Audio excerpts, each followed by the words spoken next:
काय चाललंय ते मला कळत नाही असं वाटतं का तुला? कळतं ना, मग सांगून टाका ना. किटी, घाबरू नका, तुम्हाला लाच देणार नाहीये मी. मला फक्त माझ्या 25 लाखावर कोणी क्लेम केलाय एवढीच. Get lost, out.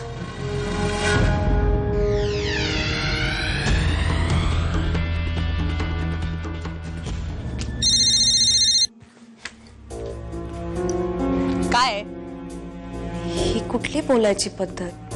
हे बघ, आता डोकं फिरलंय माझं. मी काहीही ऐकण्याच्या मनस्थितीत नाहीये. मराठी कळतंय का तुला? ठेव मी फोन. हॅलो किटी, आमच्या बाळाची नवीन सरोगेट मदर कोण होणार आहे याचा शोध घेतेस ना तू? ए, मी काहीही करीन. तू कोण विचारणारी मला? मी तुला काही विचारत नाहीये.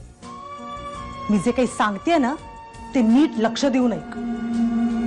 शुभंकर आणि नमिता प्रधान यांच्या बाळाची आई होण्याची योग्यता एकाच मुलीमध्ये आहे.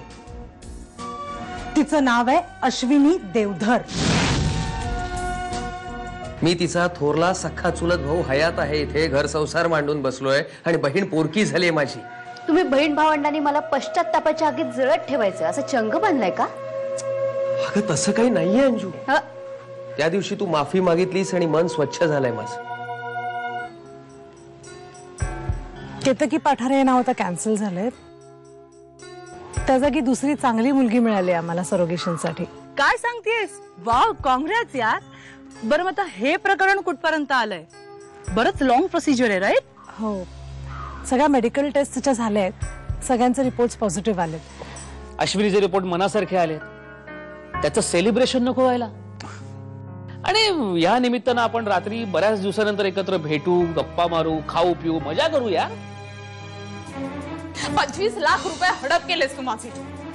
नाही किटी, तू माझं ऐकून तरी घे. काय ऐकायचंय? खोटं बोलतेय का मी? तुझा काहीतरी गैरसमज झालाय. मी तुला हीच गोष्ट कधीपासून सांगायचा मनापासून प्रयत्न करते. वा, छान. तू नको ना गैरसमज करून घे. Touch me.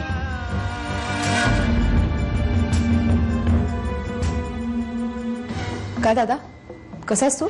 नाही, मी बरा आहे, पण तुमचं दोघींचं काय चाललंय? चला दातार काका, दादा निघते मी.